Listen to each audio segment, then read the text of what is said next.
The notification light on my phone blinked once, a soft, harmless blue pulse. I was sitting in my corner office, the one with a view of the Chicago skyline that I had worked 15 years to earn. On my dual monitors, a spreadsheet was open, the final budget reconciliation for my sister Tiffany's wedding. My finger was hovering over the transfer button. The amount? $50,000. That was just for the venue and the catering balance. That didn't include the $12,000 I had already wired for the dress, or the $5,000 for the flowers, or the deposit for the DJ. I took a sip of my lukewarm coffee, feeling that familiar knot in my stomach, the knot that appeared every time I dealt with my family. I was the CFO of a mid-sized logistics firm. I managed millions of dollars in assets, negotiated with hard-nosed union reps, and stared down auditors. But nothing terrified me more than my mother's disappointment. I picked up the phone. It was a text from Mom. "Danielle, honey, Dad and I have been talking. We think it's best if you don't come to the ceremony on Saturday. Tiffany is very stressed, and your energy is just heavy. We want a drama-free wedding. We'll see you at Christmas." I stared at the screen. The words didn't make sense. My brain tried to rearrange them into something logical. Don't come? Then a second notification popped up. Tiffany liked, "Danielle, honey, Dad and I have been talking." The air left my lungs. It wasn't a gasp. It was a silent evacuation of oxygen. My hand, the one hovering over the mouse, began to tremble. Not a little shake, but a violent tremor that rattled the bangle bracelet on my wrist against the desk. Heavy energy. That's what they called it. I closed my eyes and the memories flooded in, uninvited. 3 months ago, standing in the bridal boutique, Tiffany was twirling in a custom-made lace gown. It cost more than my first car. Mom was crying, dabbing her eyes with a silk handkerchief. "Oh, Tiff, you look like a princess," Mom had gushed. Then she turned to me. I was sitting in the corner, holding my checkbook, wearing my gray work blazer because I had rushed there during my lunch break. "Danielle, pay the lady," Mom said, not even looking at me, "and don't look so sour. You should be happy you can contribute to something beautiful for once." Contribute. That was the word they used. I was the provider, the ATM, the safety net. I looked back at the screen. $50,000. For years, I had told myself it was love. When I paid off Dad's gambling debts in 2018 so they wouldn't lose the house, that was love. When I paid for Tiffany's college tuition, a degree she never finished because she wanted to become a lifestyle influencer, that was love. When I bought Mom that SUV because her old one hurt her back, love. But looking at that text message, something inside me fractured. It wasn't a loud break. It was quiet. It was the sound of a structural beam finally giving way under too much weight. They didn't want me.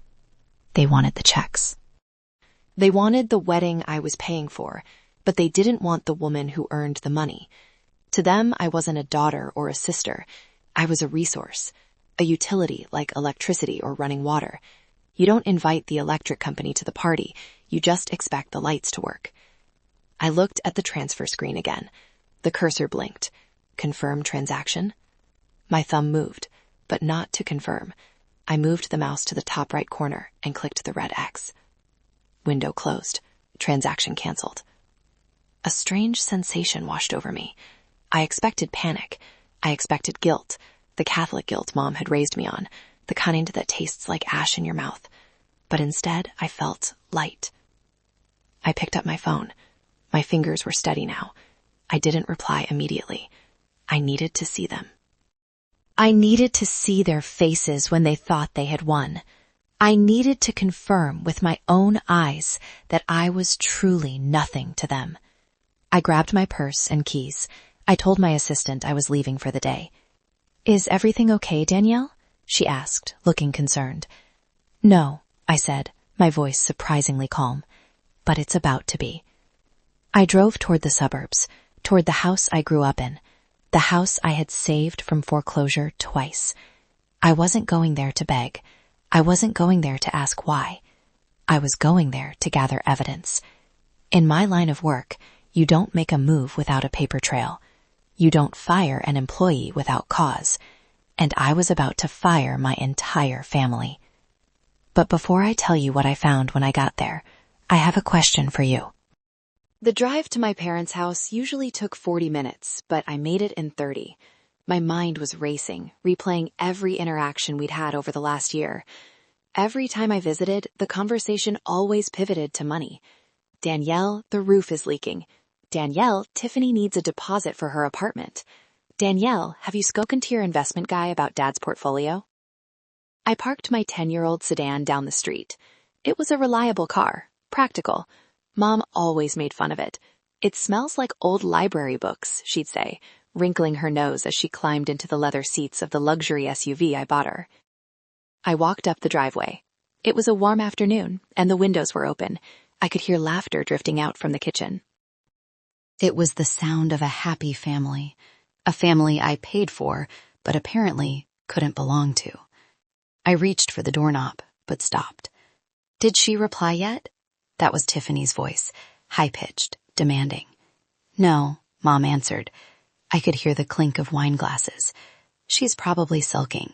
You know how she gets. She likes to play the martyr. I froze. My hand hovered over the brass handle. I pressed myself against the siding, hidden by the overgrown hydrangeas. Another thing I paid a landscaper to maintain. I just couldn't have her there, Mom, Tiffany whined. She looks so dowdy. Have you seen that gray blazer she wears? It's depressing. It would ruin the aesthetic of the head table. Kyle's friends are high-status people. I can't have my spinster sister sitting there looking like an IRS auditor. I know, baby, I know. Mom soothed her. We did the right thing. Besides, the checks for the venue cleared last week, right? She can't pull the money back now. The contracts are signed. God, imagine if she did. Tiffany laughed, a cruel, sharp sound. But she won't. She's desperate for us to like her. She'll send a wedding gift, even if she doesn't come. Probably a toaster. She's so basic. Gary, pour me some more Chardonnay, Mom said. You think she'll make a scene? Dad asked. His voice was muffled, probably chewing. Danielle? Mom scoffed. Please. She doesn't have the spine. She'll cry in her apartment, drink some cheap wine, and on Monday she'll be back at work earning our retirement fund. Earning our retirement fund. I felt like I had been punched in the gut, but strangely, the pain was clarifying. It burned away the fog. I wasn't a daughter. I was an asset class. I was a retirement plan. Then the phone rang inside. It's Kyle, Tiffany squealed. Shh, everyone be quiet. I heard her put it on speaker. Hey, baby, I miss you. Kyle's voice crackled through the screen. Hey, Tiff. Yeah, miss you too. Look, the guys are dragging me to Vegas for a bachelor weekend tonight. I'm going to be out of pocket for a few days. Vegas? Tiffany pouted. But we have the rehearsal dinner on Friday. I'll be back in time. Don't nag, babe. I need to blow off steam. Marriage is a big commitment. I heard a female giggle in the background on Kyle's end. It was faint, but distinct. Who is that? Tiffany asked, her voice sharpening. Just the TV, Kyle said quickly. Look, I gotta go. Love you. He hung up. Silence in the kitchen. Did you hear that? Tiffany asked, her voice wobbling. Was that a girl? Oh, stop it, Mom snapped. Don't be paranoid. Kyle is a catch. He comes from money. Do you want to blow this wedding and end up like your sister, alone and bitter? Men have needs, Tiffany. Boys will be boys. Just focus on the prize. My jaw dropped. Mom knew. Or at least she suspected. But she didn't care about Tiffany's happiness. She cared about the wedding. She cared about the image of the wedding. I backed away from the door slowly. My heels clicked softly on the pavement, but they were too drunk on their own arrogance to hear me. I walked back to my car, got in, and locked the doors. I sat there for a moment, gripping the steering wheel until my knuckles turned white. Spinster, ATM, bitter, dowdy. I looked at myself in the rearview mirror. I saw a woman who was tired. I saw lines around my eyes from working 80-hour weeks. But I also saw something else. I saw the eyes of a shark that had just smelled blood in the water. They thought I was weak because I was generous. They were about to learn the difference between kindness and weakness. I put the car in gear. I wasn't going home. I had one more stop to make. The only person in this family who actually saw me. Nana Rose. The Cedar Grove Assisted Living Facility was expensive. Of course it was. I paid the bill every month. $6,000 for a private suite, gourmet meals, and 24-hour care for my grandmother, Rose. Mom rarely visited. She said the smell of old people depressed her.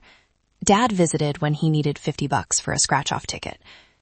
I walked through the automatic doors, the sanitized air hitting my face. The receptionist, Sarah, smiled at me. "Hi, Danielle. You're here early. Nana Rose is in her room." I walked down the hallway, clutching my purse. I needed a hug. I needed someone to tell me I wasn't crazy. But as I approached room 302, I heard a voice. A familiar, screeching voice. It was Mom. How had she get here before me? She must have left the house right after I drove away. I stopped outside the open door. "Mother, just sign the damn papers." Brenda, my mother, was hissing. "I don't understand." Nana's frail voice trembled. "This is for my house? The one your father built?" "Yes, Mom. We need to leverage it," Brenda said, her voice dripping with false patience. "It's just a bridge loan. For the wedding. Tiffany's costs have blown up. We need another $20,000 for the floral arch and the upgraded champagne. Danielle is being difficult with the cash flow right now." I felt the blood drain from my face. Difficult? I had paid everything. They had maxed me out, and now they were coming for Nana? "But Danielle said the house was in a trust," Nana said. "She said it was safe." "Danielle doesn't know what she's talking about," Mom snapped. "She's just an accountant, not a real estate mogul. Look, I'm your daughter." "Do you trust me or not? If you don't sign this, Tiffany's wedding will be ruined. She'll be humiliated. Do you want to break your granddaughter's heart?" I can't see without my glasses," Nana whispered. "I'll guide your hand," Mom said. I heard the rustle of paper. That was it. That was the moment. The snap. Whatever lingering loyalty I had, whatever biological imperative that told me to respect my mother, it evaporated. It didn't just break. It incinerated. I didn't storm in screaming. That's what the old Danielle, the emotional, desperate for love Danielle, would have done. Instead, I pulled out my phone. I opened the camera app. I hit record. I stepped into the doorframe, silent as a ghost. I filmed Mom gripping Nana's shaking hand, forcing a pen onto a legal document. I filmed the fear in my 80-year-old grandmother's eyes. I filmed the predatory desperation in my mother's posture. "Just right here," Mom grunted. "Smile for the camera, Mom," I said. My voice was ice cold. Mom jumped as if she'd been electrocuted. She spun around, dropping the pen. "Danielle, you scared me. What are you doing here?" "Documenting elder abuse," I said, holding the phone steady. "Keep going. This will look great in front of a judge." "Don't be ridiculous," Mom stammered, trying to smooth her dress. She snatched the papers off the tray table. "I was just helping Grandma with some paperwork." "Put the papers down, Brenda," Nana Rose said. I looked at Nana. Her voice had changed. The tremble was gone. She sat up straighter in her wheelchair. She put her glasses on, her eyes sharp and clear behind the lenses. "Mom?" Brenda looked confused. "I said put them down," Nana said firmly, "and get out." "But Mom, the wedding." "I don't care about the damn wedding," Nana spat. "I care that you just tried to steal my house. Get out before I ask Danielle to call the police." Mom looked between us. She saw the phone in my hand. She saw the steel in Nana's eyes. "You're both crazy," Mom sneered. "Fine, but don't come crying to me when this family falls apart." She stormed past me, hitting my shoulder with hers. I didn't flinch. I just kept recording until she disappeared down the hall. I stopped the recording. I looked at Nana. "You're not as confused as you pretend to be, are you?" I asked softly. Nana Rose smiled, a wicked little grin. "Honey, when people think you're senile, they say everything in front of you. I know about the text message. I know about Kyle's gambling debts. And I know your mother hasn't paid taxes on your father's business in 3 years." I sat down on the bed, stunned. "Kyle's gambling debts?" "Oh yes," Nana patted my hand. "We have a lot of work to do, Danielle. Close the door. Call that lawyer friend of yours. We're going to burn their little kingdom to the ground. I looked at my grandmother. This fragile little woman was the only real ally I had. Okay, Nana, I said, a genuine smile finally breaking through my pain. Let's get to work. The next hour in Nana's room was the most productive business meeting of my life. Nana Rose wasn't just my grandmother. She was the matriarch who had managed the family finances before my father took over and drove them into the ground. Call Mr. Sterling, Nana commanded. Mr. Sterling was Nana's estate attorney, a man who wore three-piece suits and had a smile like a shark. I put him on speaker. Mrs. Rose, his deep voice boomed, to what do I owe the pleasure? We need to execute the contingency plan, Arthur, Nana said. The trust transfer, effective immediately. Understood, Sterling said, without missing a beat. And the power of attorney? Revoke Brenda's access. Transfer full, durable power of attorney to Danielle, Nana said, looking me in the eye. I listened, stunned. Nana, what trust? Nana sighed. Your grandfather didn't trust your father with money. He knew Gary was a gambler and Brenda was a spender. So years ago, we put the house, the big house they live in, and the vintage car collection into a revocable living trust. I let them live there. I let them drive the cars. But they don't own them, Danielle. The trust does. And as of 5 minutes ago, you are the sole trustee. My jaw dropped. The house Mom lorded over everyone? The Mercedes convertible Tiffany drove around town like she was royalty? They were technically mine to control. They think they're rich, Nana chuckled. They're just squatters in my good graces, and my graces just ran out. Mr. Sterling, I said, my voice steadying into my professional CFO tone. I need a forensic audit of every account my name is attached to. Mom has borrowed my identity before to sign up for utilities. I want to know if there are credit cards, loans, or contracts. I'll have my team run a full credit sweep within the hour, Sterling promised. And Danielle, regarding the wedding contracts. Yes? If your name is the primary guarantor, you have the right to cancel. However, check the force majeure clauses. But honestly, if you cut the funding, the vendors will breach contract for non-payment anyway. It's cleaner if you formally withdraw financial backing. I'm not just withdrawing backing, I said, looking at the video of Mom trying to force Nana to sign the deed. I'm bringing the receipts. Excellent, Sterling said. I'll prepare the eviction notices for the parents' house, just in case. Leverage. We hung up. I looked at Nana. You've been sitting on this for years? I was waiting for you to be ready, she said softly. You have a good heart, Danielle. You always wanted to save them. I had to wait until you realize they don't want to be saved. They just want to be fed. She was right. I had been feeding a parasite, thinking it was a pet. My phone buzzed. It was an email from the wedding planner, Sarah. Subject, urgent, symphony orchestra payment.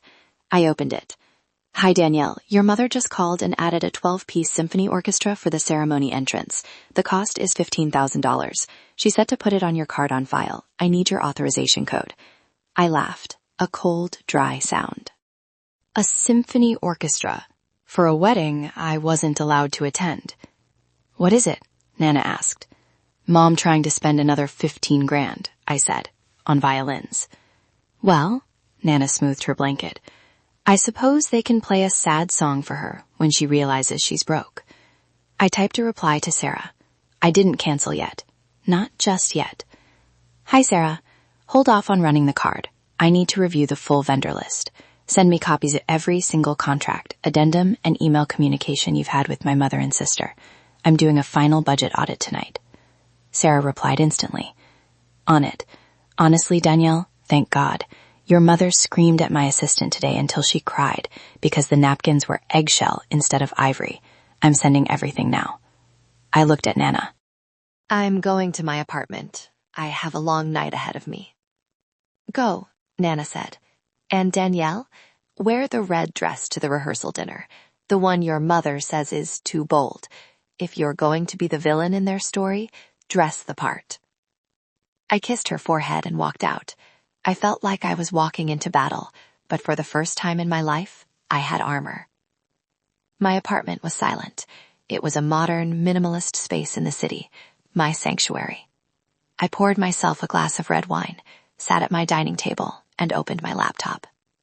It was time for the deep dive. Mr. Sterling's team had sent over the credit report. Sarah, the planner, had sent a Dropbox link with 400 files. I started with the credit report. I expected some damage. Maybe a few $1,000s on a joint card I'd forgotten about. I was wrong. It was a massacre. There was a credit card opened in my name 3 years ago, the Capital One Venture card. Balance, $28,000. I clicked on the transaction history. Sephora, Nordstrom, Delta Airlines, the Ritz-Carlton in Cabo. My mother had stolen my identity to fund her girls' trips and her skincare addiction. She had been making the minimum payments from Dad's account to keep me from noticing the alerts, but she had missed the last 2.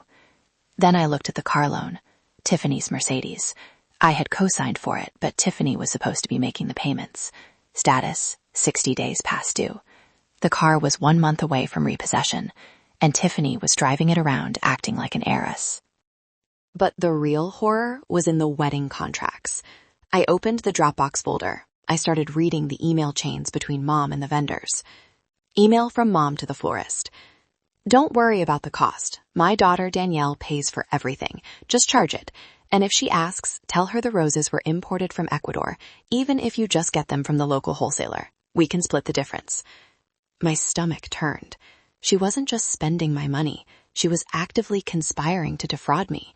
She was getting kickbacks or just inflating costs to drain me faster. Then I found the folder labeled Groom. Sarah kept meticulous notes. Note from meeting with Kyle. Groom requested that we hide the cost of the bachelor party, $8,000, within the lighting and sound budget. He says Danielle won't know the difference. I felt sick. Kyle, the man who was marrying my sister, was stealing from me too. I remembered Nana's comment about Kyle's gambling debts. I logged into a background check database I used for corporate vetting at work. I typed in Kyle Jenkins. The results populated in seconds. Bankruptcy filing, 2019. Civil judgment, $45,000 owed to MGM Grand Casino. Current employment status, unemployed. He told us he was an investment consultant. The picture was complete. Kyle was broke. He was marrying Tiffany because he thought she was rich. Tiffany was broke. She thought Kyle was rich. Mom and Dad were broke. They were using me to pretend they were rich. It was a circle of grifters, and I was the mark. I printed everything. The credit card statements with Mom's signature forged, the emails instructing vendors to lie to me, the bankruptcy filings. I organized them into binders, one for Mom, one for Dad, one for Tiffany and Kyle. I looked at the clock. It was 3 a.m. I was exhausted, but my mind was razor sharp. I picked up my phone and drafted the email that would end it all. Subject: termination of financial sponsorship, Tiffany's wedding. But before I hit send, I saw a new post on Instagram. It was Tiffany. She was at a club holding a bottle of champagne with a sparkler in it. Caption: living my best life. So grateful for my amazing family who makes this all possible. Hashtag blessed, hashtag bride to be, hashtag drama free. Drama free. I took a sip of wine. Okay, Tiff, I whispered to the empty room. You want drama free? I'll give you reality instead. I didn't hit send on the email yet. Why cancel via email at 3 a.m. when I could do something much more effective? I needed to secure the assets first. I logged into the bank portal for the trust, which Nana had given me access to. I changed the passwords. I froze the accounts linked to the parents' house maintenance. Then I sent a text to Sarah, the planner. Sarah, meet me for coffee at 8 a.m. We need to talk about the cancellation fees, and I need you to keep a secret for 48 hours. Sarah replied immediately, despite the hour. I'm in. Your mother called me fat yesterday. I'll do everything you want. I smiled. The enemy of my enemy is my friend. The coffee shop was buzzing at 8 a.m. Sarah looked tired but determined. She slid a folder across the table. Here are the cancellation policies, she said. If we cancel today, 48 hours before the event, you lose 50% of the deposits. If we wait until tomorrow, you lose 100%. I don't care about the deposits, I said calmly. I've already written that money off as a stupidity tax. I care about the outstanding balances, the remaining $50,000 due tomorrow. If you don't authorize that payment, Sarah said, the venue locks the doors. The caterer doesn't buy the fish. The flowers don't get cut. Good, I said. They're going to freak out, Sarah whispered, a hint of excitement in her eyes. Danielle, you have to understand. The tent is already going up. The guests are flying in. This is nuclear. They told me not to come, I said, taking a sip of my espresso. They told me they wanted a drama-free wedding. I'm just respecting their wishes. My money attracts drama, apparently, so I'm removing it. I opened my laptop right there on the cafe table. I pulled up the email I had drafted the night before. I added Sarah to the BCC line. I added Mr. Sterling. 2. All vendors. Venue, catering, florist, band, etc. From Danielle, the payer. Subject: immediate cancellation of unauthorized charges. Dear partners, effective immediately, I am withdrawing all financial backing for the wedding of Tiffany and Kyle, scheduled for this Saturday. I have not authorized the additional charges requested by Brenda, mother of the bride. Furthermore, any contracts signed under my name or using my credit card information without my physical presence are contested as fraudulent. My attorney, Mr. Sterling, CC'd, will be handling the disputes. Please contact the bride and her parents directly for alternate payment methods. If they cannot provide payment by your deadlines, please proceed with your standard cancellation protocols. Regards, Danielle. Ready? I asked Sarah. Do it, she said. I hit send. It felt like pulling a trigger. For the first 10 minutes, nothing happened. The world kept turning. The barista kept making lattes. Then Sarah's phone rang. It's the venue manager, she said. She answered, putting it on speaker. Sarah, we just got a weird email from the CFO sister. Is this real? The check bounced. It's real, Mike, Sarah said, her voice steady. She pulled the funding. Do you have a backup card for the parents? No, we only have Danielle's card on file. I'm calling Brenda right now. I sat back and watched the dominoes fall. My phone started buzzing. First it was Mom, then Dad, then Tiffany, then Kyle. Mom calling, Tiffany calling. I silenced the phone and put it face down. What's the plan now? Sarah asked. Now, I said, checking my watch. We wait. Let them panic.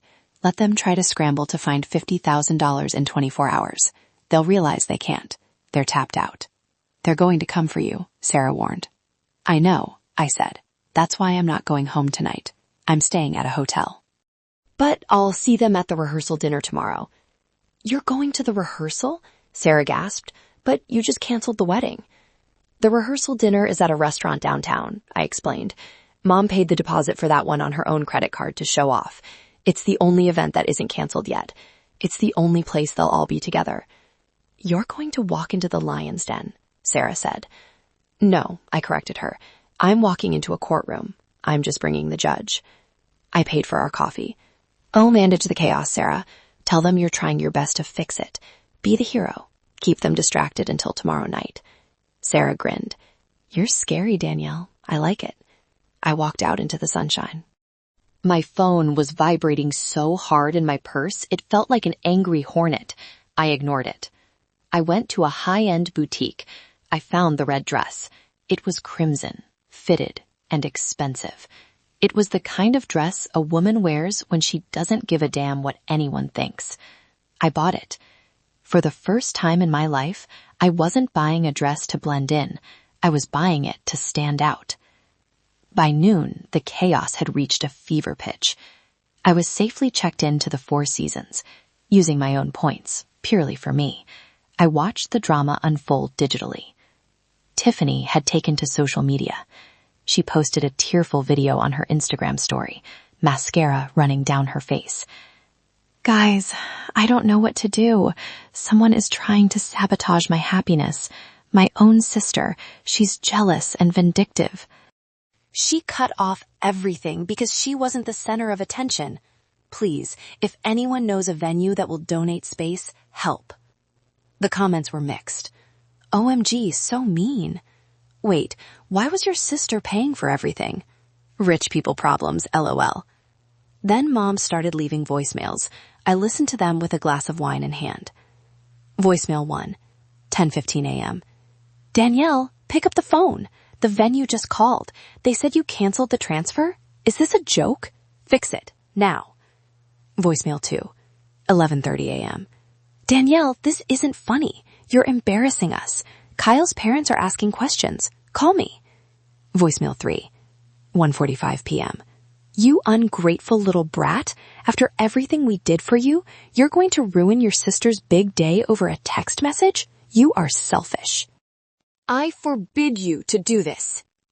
Sobbing. Danny, please, just pay them. We can talk about this later.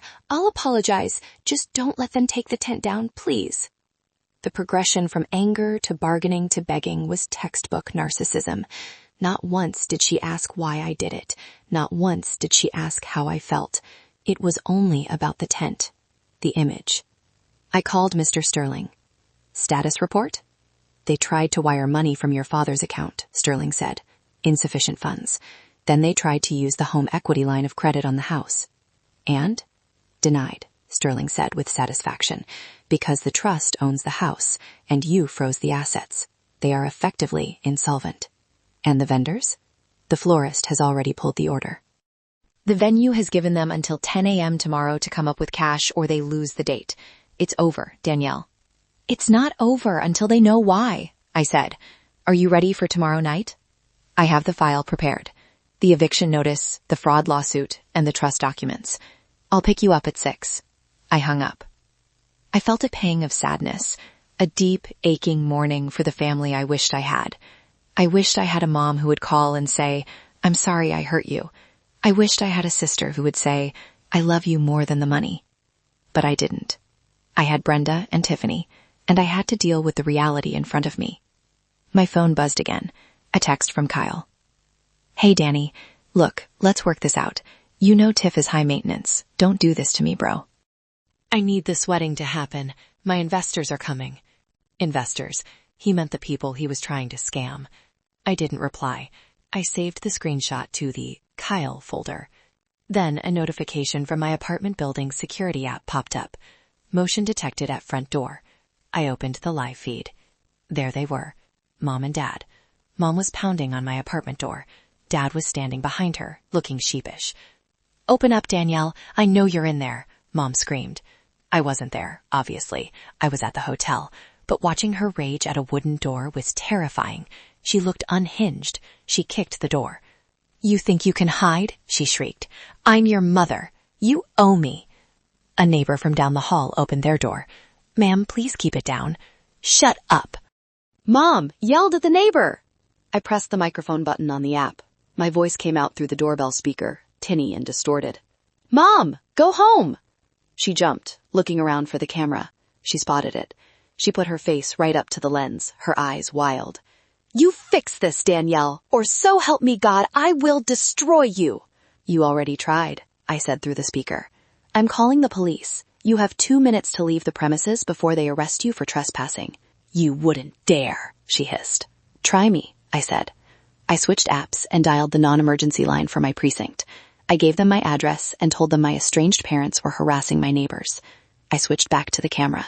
Dad was pulling Mom's arm. Brenda, come on, let's go. She called the cops. I'm not leaving until I get that money. Brenda, we have to go. They dragged themselves away just as the elevator pinged. I sat on the hotel bed, my heart racing. They were desperate, and desperate people are dangerous. But tomorrow night, I wasn't just bringing a text message. I was bringing the law. The day of the rehearsal dinner, Friday. The wedding was technically supposed to be tomorrow, but the venue had officially canceled at 10 a.m. Sarah told me the email blast went out to all the guests. Due to unforeseen circumstances, the wedding of Tiffany and Kyle has been postponed. Postponed was a polite way of saying the check bounced. But the rehearsal dinner was still on. Mom was too proud to cancel it. She probably thought she could get everyone in a room, charm Kyle's rich parents, and somehow convince someone to write a check to save the wedding at the last minute. Or, more likely, she planned to ambush me there. She had sent me a text that morning, surprisingly calm. Danielle, please come to dinner tonight at the Grandeur. We need to talk as a family. No shouting, just a solution. Please. It was a trap. I knew it. She wanted me in the room so she could guilt trip me in front of an audience. She banked on my public embarrassment. She thought I would crumble if she made me look like the bad guy in front of Kyle's family. She didn't know I was bringing backup. At 6 p.m., I put on the red dress. It fit like a glove. I put on my highest heels. I applied a dark, bold lipstick. I looked in the mirror. I didn't look like Dowdy Danielle, the ATM. I looked like a CEO. Mr. Sterling met me in the lobby. He handed me a heavy leather portfolio. "Everything is in here," he said. "The trust transfer confirmation, the eviction notice, the credit card fraud affidavits, and the bankruptcy filings for Kyle." "Let's go," I said. We took an Uber Black to the restaurant. It was an Italian steakhouse, private room in the back. As we walked through the main dining room, I felt heads turn. Not because they knew me, but because of the energy we projected. We reached the double doors of the private room. I could hear voices inside. "She's probably not coming," Tiffany was sniffing. "She just wants to ruin my life." "She'll come." Mom's voice was tight. "She craves approval. She'll come to beg for forgiveness." I nodded to the waiter to open the doors. I walked in. Mr. Sterling walked in a step behind me, like a bodyguard in a suit. The room went silent. There were about 20 people. Mom, Dad, Tiffany, Kyle. Kyle's parents, looking confused. A few bridesmaids. They all stared at the red dress. "Danielle?" Mom stood up. She looked exhausted, her makeup caked on to hide the stress. "What are you wearing? And who is this?" "Hello, Mother," I said, my voice projecting clearly to the back of the room. "You wanted to talk? Here I am." "We wanted to talk privately," Dad grumbled, standing up. "Not with a stranger." "This is Mr. Sterling," I introduced him. "He's not a stranger. He's Nana Rose's attorney, and now he's mine." "Lawyer?" Tiffany shrieked. "You brought a lawyer to my rehearsal dinner? Are you suing me because I didn't invite you?" "No, Tiffany," I said, walking to the head of the table. I didn't sit. I stood there, commanding the room. "I'm not suing you for not inviting me. I accepted that. Remember? Great choice. I'm here to clarify why the wedding is canceled." "It's not canceled," Mom yelled, looking frantically at Kyle's parents. "It's just a banking error. Danielle is fixing it right now. Right, Danielle?"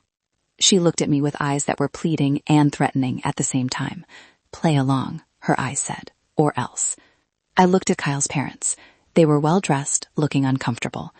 "Mr. and Mrs. Jenkins," I said politely, "I apologize for the disruption." My mother seems to be under the impression that I am fixing a banking error, but there is no error. "Danielle, stop!" Kyle stood up, sweating. "Let's go outside." "Sit down, Kyle," I said sharply, "unless you want me to talk about the MGM Grand debt right now." Kyle turned pale and sat down. "What?" Tiffany looked at Kyle. "What debt?" "Here is the situation," I said, placing the heavy leather portfolio on the table with a thud. "For the last 10 years, I have funded this family. I have paid for the cars, the vacations, the tuition, and the houses. I did it because I thought we were family." "We are family," Mom cried. "No," I cut her off. "Family doesn't steal identities. Family doesn't mock the person feeding them. Family doesn't try to swindle an 80-year-old woman out of her home." "What are you talking about?" Dad asked, genuinely confused. Mom hadn't told him about the nursing home incident. "Ask your wife, Dad," I said. "Ask her about the papers she tried to force Nana to sign yesterday." Mom went white. "But that's done," I continued. "Here is the new reality. Mr. Sterling?" Sterling stepped forward, opening the file. "As of yesterday," Sterling announced, his voice baritone and smooth, "the Rose Family Trust has been restructured. Danielle is now the sole trustee. This trust owns the residence at 42 Oak Street, where you live, Brenda and Gary, and it owns the 2023 Mercedes C-Class driven by Tiffany." "That's my car!" Tiffany screamed. "It's the trust's car," Sterling corrected. "And since the payments are 60 days delinquent, the trust is repossessing it. Tonight." "And the house?" Mom whispered, holding onto the table for support. "You have 30 days to vacate," I said, "unless you can pay market rent. Which, looking at your credit report, I pulled out the sheet with the red ink. You can't. The room was deadly silent. The air was sucked out of the space. You're kicking us out? Dad stammered. Your own parents? I'm not kicking you out, I said. I'm just stopping the subsidy. You told me I was heavy energy. You told me you wanted to be free of my drama. Well, congratulations. You are now free of my money. You are independent.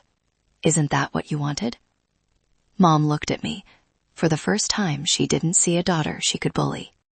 She saw a stranger holding all the cards. But I wasn't done. I looked at Tiffany.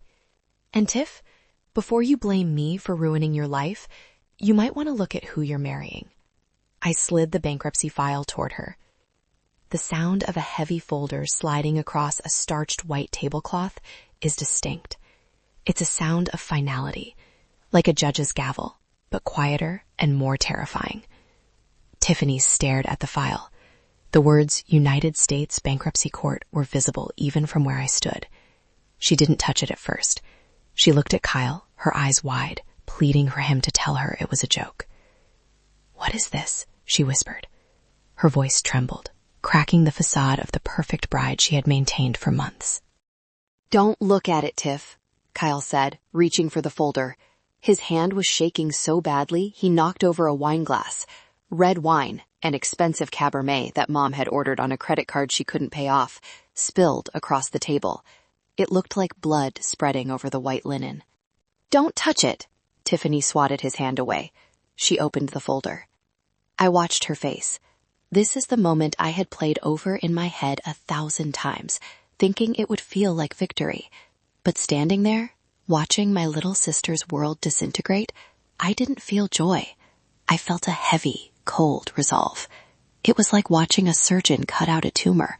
It's necessary. It saves the patient. But it's still bloody. Chapter 7, Tiffany read. Discharged debt. $400,000? Gambling losses? She looked up, tears streaming down her face, ruining her professional makeup. Kyle, you told me you were an angel investor. You said your assets were just illiquid. I am, Kyle stammered, standing up and backing away. I mean, I was. The market turned, Tiff. You know how it is. I was going to make it back. The wedding money, the gifts. I was going to use that to seed a new fund. We were going to be fine. The wedding gifts? Mom's voice cut through the air. She stood up, her face pale.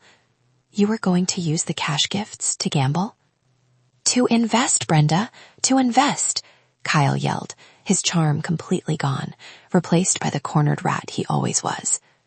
Then, a low, authoritative voice spoke from the back of the room. It was Kyle's father, Mr. Jenkins. He was a stern man, old money, the kind of guy who wore cufflinks that cost more than my car. He hadn't said a word all night. Kyle, Mr. Jenkins said. He didn't shout. He didn't have to. Did you tell these people I was funding the honeymoon? Kyle froze. Dad, Did you? I implied it, Kyle mumbled. He told us you bought them a villa in Tuscany for the week, Mom shrieked. He showed us photos. I rent that villa for 2 weeks a year, Mr. Jenkins said, looking at Mom with pity, then at his son with disgust. I stopped funding Kyle's lifestyle 3 years ago when he stole his mother's jewelry to pay a bookie in Vegas. We are here today because he told us he had turned his life around. He told us Tiffany was the heiress to a logistics empire who was settling him down. The room went deadly silent. The irony was suffocating. My family was grifting Kyle because they thought he was rich. Kyle was grifting my family because he thought they were rich. It was a snake eating its own tail, and I was the one holding the knife that severed the head. So, I said, breaking the silence. My voice was calm, steady, the voice of a CFO giving a quarterly report on a failing division. Let's recap. There is no money for the wedding. There is no money for the honeymoon. There is no villa, and the groom is looking for a payday to cover his debts. I looked at Tiffany. He wasn't marrying you for love, Tiff. He was marrying you because I made you look expensive. Tiffany let out a sound that wasn't quite a scream and wasn't quite a sob. It was a howl.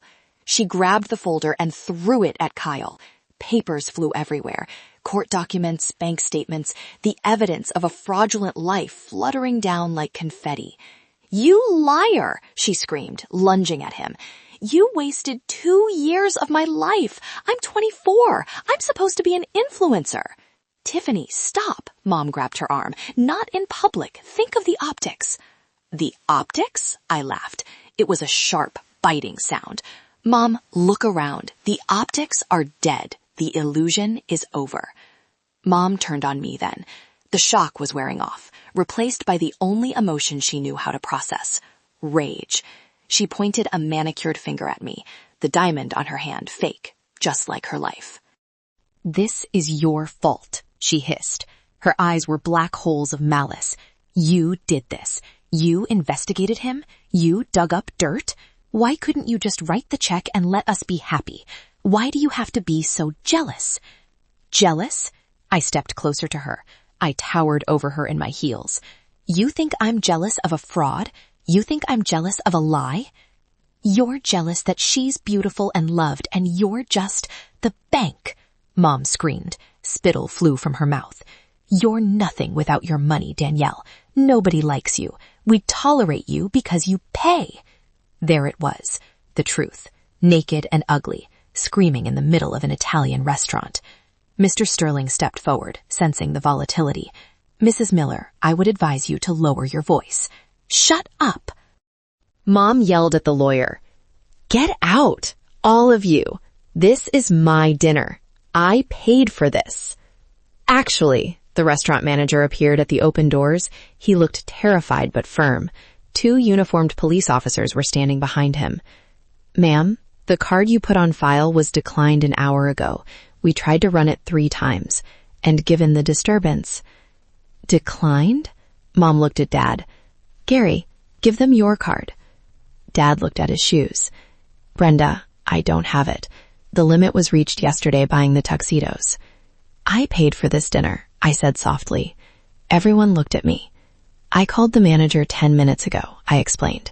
"I paid the bill, including the cleaning fee for the wine Tiffany just spilled." Mom's face crumbled. For a second, I saw hope. She thought I was folding. She thought I was back to being the safety net. "Oh, Danielle," she breathed. "Thank God. I knew you wouldn't abandon us. I knew you—" "I paid it," I interrupted, my voice hard as granite, "so that the police wouldn't arrest you for theft of services. Consider it my final severance package, a parting gift." I nodded to the officers. "Officers, these people are leaving now. Please ensure they vacate the premises without damaging any more property." "Danielle, no!" Tiffany wailed. "You can't leave us here. How do we get home? The limo left." "UberX is very affordable," I said. "You'll have to download the app. I removed you from my family plan this morning." I turned my back on them. It was the hardest thing I have ever done. Every instinct in my body, trained by decades of conditioning, screamed at me to fix it, to call a car, to hug my sister, to write one last check. But then I remembered Nana Rose. I remembered the fear in her eyes when Mom tried to force her to sign. I walked out of the room. Mr. Sterling followed. Behind me, the sounds of Tiffany sobbing and Mom screaming at Kyle faded as the heavy doors swung shut. I didn't look back. I couldn't. If I looked back, I might turn into a pillar of salt, and I had too much living left to do. The adrenaline crash hit me in the taxi ride back to the hotel. My hands started shaking. I felt nauseous. It wasn't regret. It was the physical release of toxicity, like a fever breaking. Mr. Sterling handed me a bottle of water. "You did good, kid." Nana would be proud. "She's not done with them yet," I said, taking a sip. "Tomorrow is the deadline." The next morning, Saturday, was supposed to be the wedding day. The weather was perfect. Sunny, mild, a cruel joke from the universe. Instead of walking down the aisle, my family was about to walk into reality. I didn't go to the house. I wasn't going to give them the satisfaction of a screaming match on the lawn. I sent Mr. Sterling and the process server. But I parked my rental car 2 blocks away. I needed to see it. I needed to witness the consequences manifest. At 9 a.m., the process server knocked on the door of the big colonial house I had grown up in, the house Mom told everyone she owned. I watched through binoculars. It felt voyeuristic, but I needed this closure.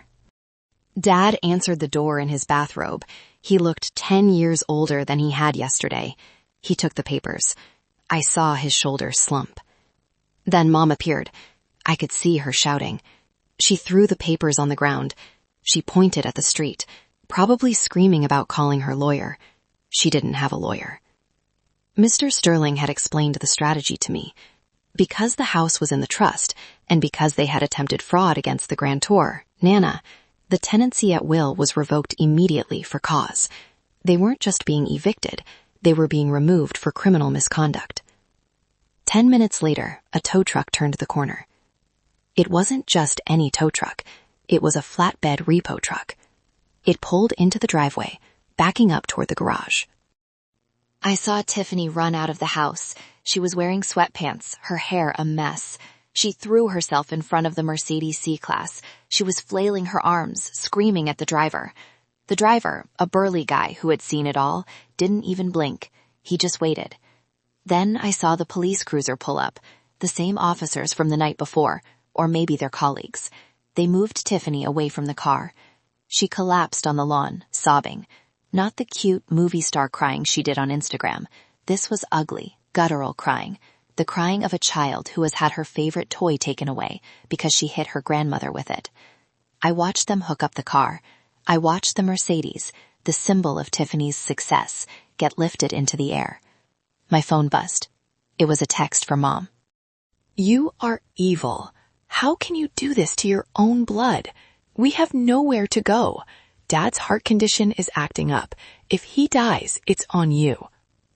I stared at the text. The old Danielle would have panicked. Dad's heart. But I knew Dad's heart condition. It acted up whenever the credit card bill came. It acted up when he didn't want to mow the lawn. It was his get-out-of-jail-free card. I typed a reply. My fingers were steady. If Dad is having a medical emergency, call 911. They are professionals. I am not a doctor, and I am not a bank. You have 30 days to vacate the property, but the car goes today. Also, Nana says hello. I hit send. Then I blocked the number. It was the first time in 34 years I had blocked my mother. The silence that followed was deafening and beautiful. I drove to the nursing home. Nana Rose was sitting in the common room, watching TV. She was wearing a new silk scarf I had bought her. "Is it done?" she asked, not looking away from the game show she was watching. "The car is gone," I said, sitting beside her. "They got the papers." Nana nodded. She reached out and took my hand. Her skin was paper thin, but her grip was iron. "They will try to come here," she said. "Your mother will try to come here and cry to me." I told the front desk, I assured her. "She's on the banned list. Security has her photo. If she steps foot on the property, they call the cops." Nana sighed, a long, rattling sigh. "I failed her, you know. I raised her to be special. I spoiled her. And she raised Tiffany to be useless." It's a generational curse, Danielle, and you just broke it. I didn't break it, I said, resting my head on her shoulder. I just refused to pay for it anymore. Same thing, Nana said. We sat there for a long time. The silence between us wasn't heavy. It was peaceful. I realized then that family isn't about whose blood runs in your veins. It's about who holds your hand when the world falls apart. Mom would have sold Nana's house to buy a centerpiece for a wedding. I sold my relationship with my mother to save Nana's home. I knew I made the right choice. But I want to pause here for a second, because I know some of you are watching this and thinking, that's harsh. Kicking them out? Taking the car? You have to understand the level of entitlement. They didn't just want my money. They wanted my soul. They wanted me to be a husk, a shell that existed only to serve them. If you are still watching, And if you've ever had to set a boundary that made you look like the villain to save your own life, please hit that like button. Leave a 1 in the comments. Let me know I'm not the only one who had to become the bad guy to finally be free. The next 30 days were a blur of legal motions and silence. Mr. Sterling handled everything. He was a shark in a suit, and I loved him for it. Mom tried to file a countersuit claiming squatters' rights. It was thrown out of court in 10 minutes because she had signed a rental agreement with the trust 5 years ago, which she forgot about, that explicitly stated the tenancy could be terminated for illegal activity. Attempted fraud against the trustee counted. I didn't help them move. I heard from a neighbor, Mrs. Higgins, the nosy one who had witnessed everything, that it was pathetic. They rented a U-Haul, not professional movers, just a U-Haul. Dad and Kyle, who apparently stuck around for a few days before fleeing town, had to carry the heavy mahogany furniture I had bought them. Mrs. Higgins sent me a text. They left the grand piano on the curb. It wouldn't fit in the truck. It's raining on it. I read that text and felt a pang of pity for the piano. It was a Steinway. I had bought it for Tiffany when she said she wanted to learn to play. She took 3 lessons and quit because it hurt her manicure. Now it was being ruined by the rain, just like the potential she had wasted. I sent a moving crew to rescue the piano. I had it donated to a local high school music program. At least someone would play it. Mom and Dad moved into a 2-bedroom apartment on the other side of town. It was a nice apartment, decent, clean, but to them it was a prison cell. No granite countertops, no walk-in closet, no status. Tiffany moved in with them. Kyle left her 3 days after the failed wedding. He sent her a text saying, "This isn't what I signed up for." Irony is a cruel mistress. I went back to work. For the first time in my career, my paycheck was mine. When the direct deposit hit my account 2 weeks later, I stared at it. Usually that money was already allocated. Mortgage for Mom, car note for Tiffany, allowance for Dad. Now it just sat there. I had surplus. I had freedom. I started seeing a therapist, Dr. Eris. "You're grieving," she told me in our 3rd session. "Grieving what?" I asked. "They're still alive." "You're grieving the hope," she said. "You're grieving the hope that if you just paid enough, did enough, sacrificed enough, they would finally love you. You stopped paying, so you had to accept they never loved you. They just loved the utility of you." That hit me harder than the text message. I cried for an hour. It was the first time I cried for myself, not for them. 6 weeks after the wedding that wasn't, I was walking out of my office building. The air was crisp, autumn arriving in Chicago. I saw a woman waiting by the planter box. It was Mom. She looked different. She was wearing off-the-rack clothes. Her hair wasn't dyed that expensive blonde anymore. The gray roots were showing. She looked smaller. My security guard, Mike, stepped forward. "Everything okay, Miss Danielle?" I held up a hand. "It's okay, Mike. Give us a minute." I walked over to her, keeping a safe distance. "Hello, Brenda." I couldn't call her Mom. Not anymore. "Danny," she said. Her voice was trembling. "We miss you." "You miss the money," I corrected her gently. "No," she shook her head, tears filling her eyes. I miss not worrying. I miss the house." "Your father is depressed. Tiffany won't leave her room. We're drowning, Danny. The rent, it's so high." "Get a job," I said. She blinked. "What?" "Get a job," I repeated. "Walmart is hiring greeters. Tiffany is young and able-bodied. She can wait tables. Dad can drive Luber. You are not drowning, Brenda. You are just learning to swim for the first time in your life." "How can you be so cruel?" she whispered. "I changed your diapers." "And I paid for your retirement," I said. "We're even." I looked at her, searching for any sign of genuine remorse, any sign that she missed me, the person. But her eyes kept darting to my handbag, my shoes, assessing their value. She was still calculating. "I have to go," I said. "If you walk away," she called out, her voice turning shrill again, the mask slipping. "Don't you dare come back when I die." I stopped. I turned around. "I won't," I said. "I'll send flowers. Carnations. They're cheaper." I walked away. I didn't feel triumph. I just felt relief. The cord was cut. The wound was cauterized. 6 months later. The Amalfi Coast is beautiful in the spring. I sat on the balcony of a hotelroom that cost more per night than Tiffany's car payment used to be. But this time, I wasn't paying for someone else to enjoy it while I worked in a cubicle. I was sitting there, feeling the sun on my face. "Danielle, look at this."